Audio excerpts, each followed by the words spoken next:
In this video, I'll show you how to validate an email address in WooCommerce in just a few simple steps. So without further ado, let's get straight into it. Okay, so the first step is to head over to WooSuite.com. Go ahead and download the all-in-one checkout plugin for WooCommerce. It's currently free and in beta mode.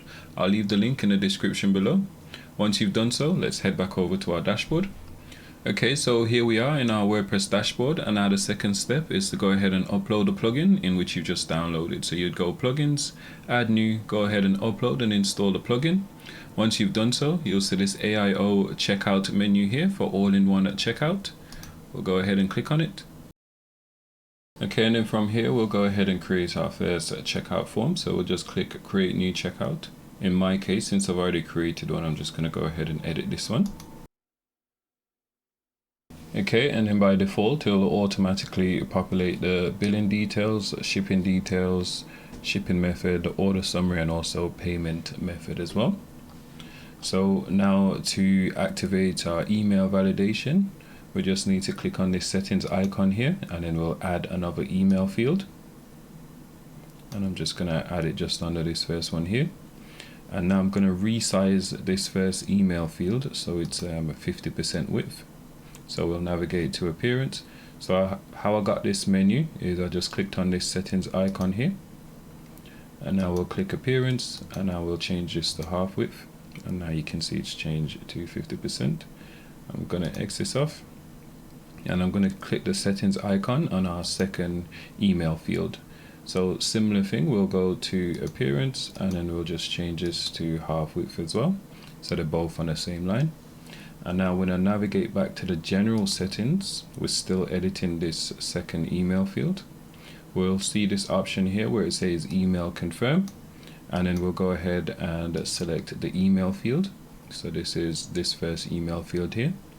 So now when we hit save changes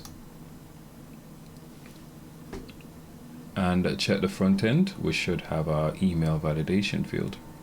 So let's go ahead and refresh this page. Okay, and there's one more settings which I forgot, one crucial settings which I forgot. So let's head back over to our settings page and let's go ahead and activate it. So first we want to navigate to design, and I'm going to select the 2-column layout, and then also for the settings area here I'm going to enable this option as our global default checkout, and then we can go ahead and rename this checkout. This is just for internal purposes. We have the option as well to choose who to display this checkout to. So I'm just going to leave everything as it is for now and just hit save changes. And then now when we refresh this page, we should be able to see the changes. Okay, perfect. So here we can see our email validation field. So let's say, for example, if I copy and paste this field here, and I'm going to do it slightly wrong.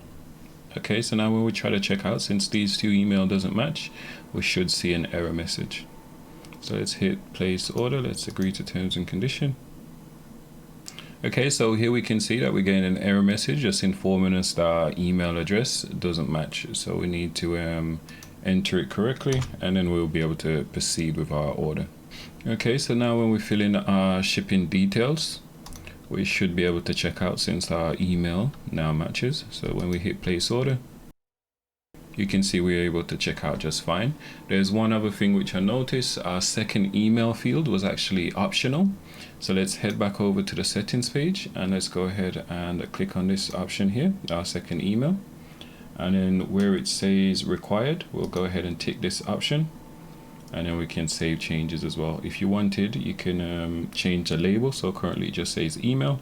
So you can change it to match the first field. So you can just say email address. Right, and then we can just save changes.